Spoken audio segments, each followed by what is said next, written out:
This Born of the Gods review video is brought to you by CoolStuffInc.com. Visit their website to order all the Born of the Gods singles and sealed product. Now on to our review video with the Mana Source.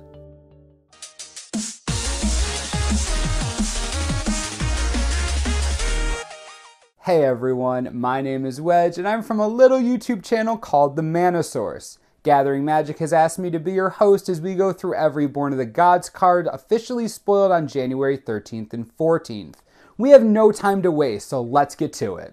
The first card we're going to talk about is one of my personal favorite spoils so far. Hero of Iroas is a 2-mana 2/2 with Heroic. Sounds simple enough. Aura spells you cast cost 1 less to cast. What? This is insane.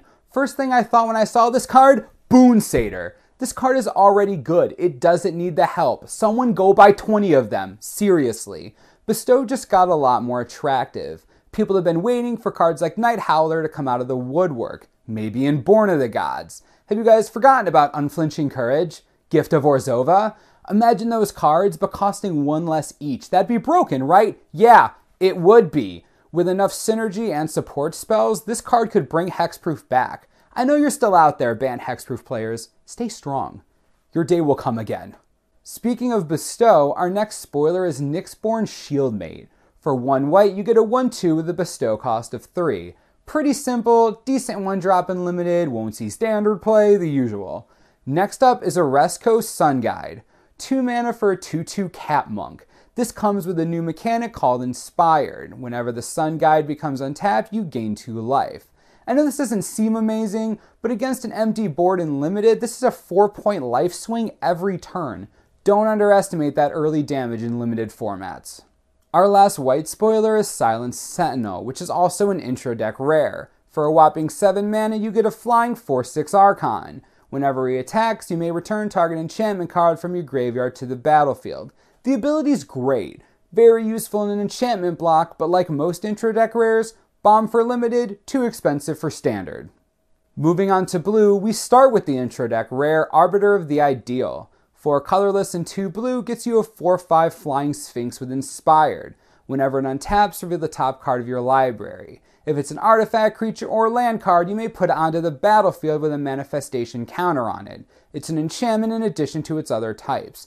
This is pure card advantage. In limited, this guy has great evasion and will attack for free a decent amount of the time. All it has to do is untap and boom, free cards. Even if you can't attack, there are some great inspired enablers that we're going to talk about soon. Considering it's an intro deck rare, it's pretty decent. Ability is great and can be abused, just expensive with little protection from removal. The only other blue spoiler we have to work with is a doozy. Archetype of Imagination is the first of the archetype cycle. Each color will have 1, and they will give all of your creatures a keyword and take that same keyword away from your opponent's creatures. This particular human wizard grants everything you have flying and, quote, creatures your opponents control lose flying and can't have or gain flying. Flying was already a great advantage in combat, but this is overboard. Granted, 5 mana is expensive, and a 3/2 isn't that beefy. In a limited game, if you can get this guy out with a couple other creatures on the board, the game isn't going to last much longer. Flying always wins. Eventually. Next, we move into black cards. Starting us off is Ashiok's Adept. This 3 mana 1/3 wizard has Heroic that triggers a discard effect. 3 mana is a bit overcosted for a 1/3 body. The Heroic ability is okay, but there are better Heroic triggers in the game. This is probably going to be one of those filler cards in your limited pool that makes the deck because you ran out of amazing stuff to put in. He's okay, just not great. Eater of Hope is our black intro deck rare. Another 7 mana Gargantuan, this guy is a 6/4 flying demon. You can pay 1 black and sacrifice another creature to regenerate him, or you can pay 3 and sacrifice 2 other creatures to destroy target creature. I like the second ability.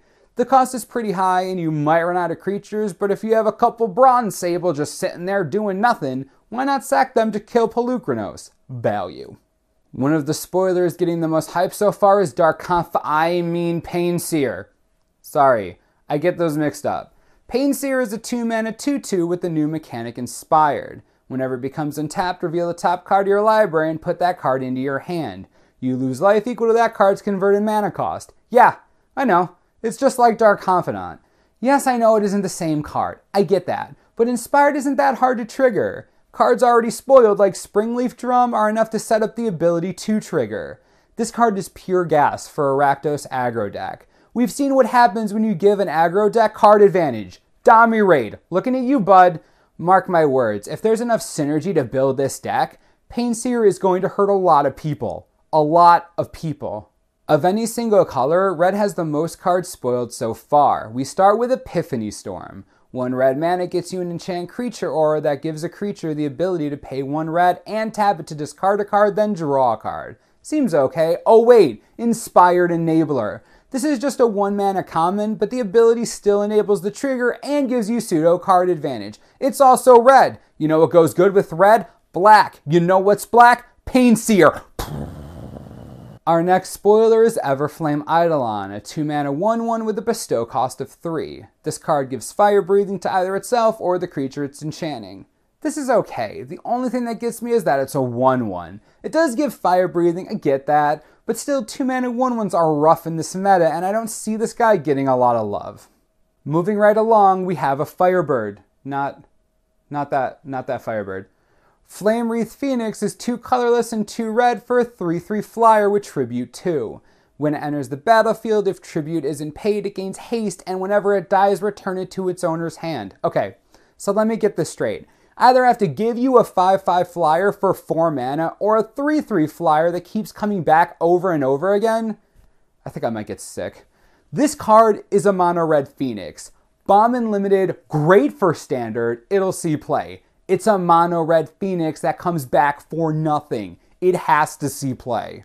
Forge Stoker Dragon is our red intro deck rare. At 6 mana, this 5/4 flyer has a pretty insane ability. For 2 mana, it deals 1 damage to target creature. That creature can't block this combat. Granted, you can only activate this when he's attacking, but this card's insane. If you can untap with him in play, that guarantees you at least 3 creatures you can pin down during combat. All else fails, use it to ping something. This ability seems pretty cheap to me, considering it's on an intro deck rare. I love this card for limited, and I wish it could see constructed play, but I have my doubts. The last red spoiler we're talking about today is Farragax Giant. This 5 mana 3/3 giant comes with Tribute 2. If the tribute isn't paid when he enters the battlefield, he deals 5 damage to each opponent.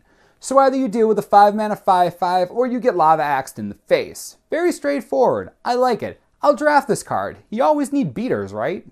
There haven't been many green spoilers yet, but a few have already made a splash. Fated Intervention is 2 colorless and 3 green for an instant.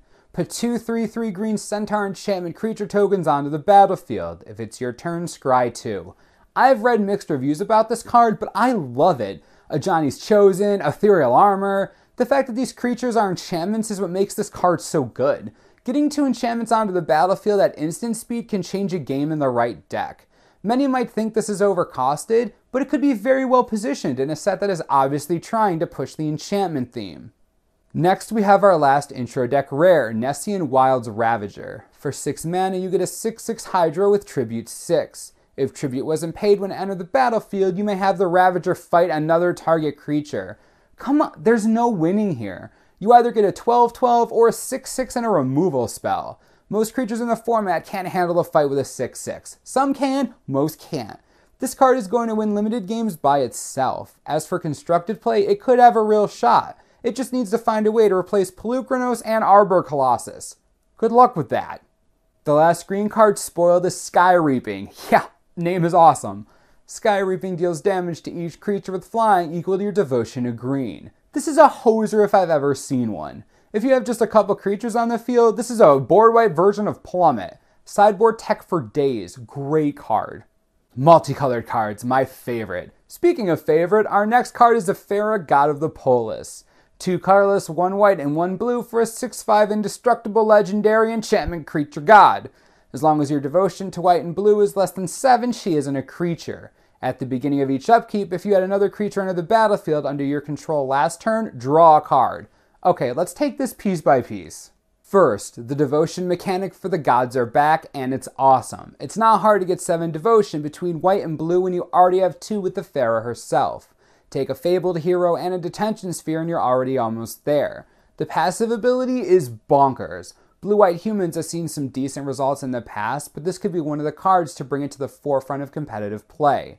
Aggro decks love card advantage. They need it. Afera is a human card advantage machine. This god will see play for sure. There's no way people aren't buying up Fabled Heroes to make this deck right now. Kiora's Follower is a 2/2 merfolk for 1 blue and 1 green. You can tap it to untap another target permanent. Inspired Enabler. Could it be any simpler? They want to enable Inspired all the time. We've already seen Painseer. I can't imagine what insane inspired cards come from green and blue, but you can expect them to be nuts because they wouldn't have printed this card in Simic colors for nothing. The last multicolor spoiler is Gathering Magic's own spoiler, Mogis, God of Slaughter. Sweet name. 2 colorless, 1 black, and 1 red for a 7/5 indestructible legendary enchantment creature god. This has the same devotion mechanic Afera had, but its other ability is very different. At the beginning of each opponent's upkeep, Mogis deals 2 damage to that player unless he or she sacrifices a creature. Rakdos, aggro. I knew it! You know how easy it is to get 7 devotion out of a Rakdos aggro deck? On turn 3, they might accidentally already have 5 without even knowing it. Mogis will be a creature more often than not. Even without that, 2 damage per turn is gross over the long game.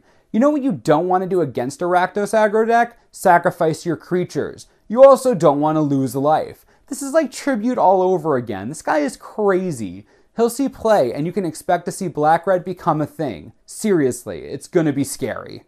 The last of the spoilers are the 3 temples, Enlightenment, Malice, and Plenty. Blue-White, Black-Red, and Green-White all get their mana bases back. You can expect to see a resurgence in the previously mentioned Black-Red archetype as well as Blue-White-Green strategies. Looks like Golgari and Izzet fans will have to wait for their Black-Green and Blue-Red lands until Journey into Nyx. Sorry guys.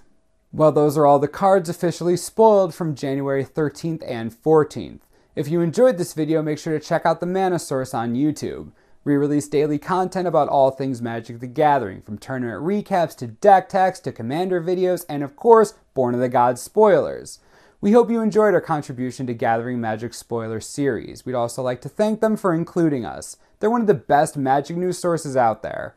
As always, this is the Mana Source. I'm Wedge. Thanks for watching. We'll see you next time.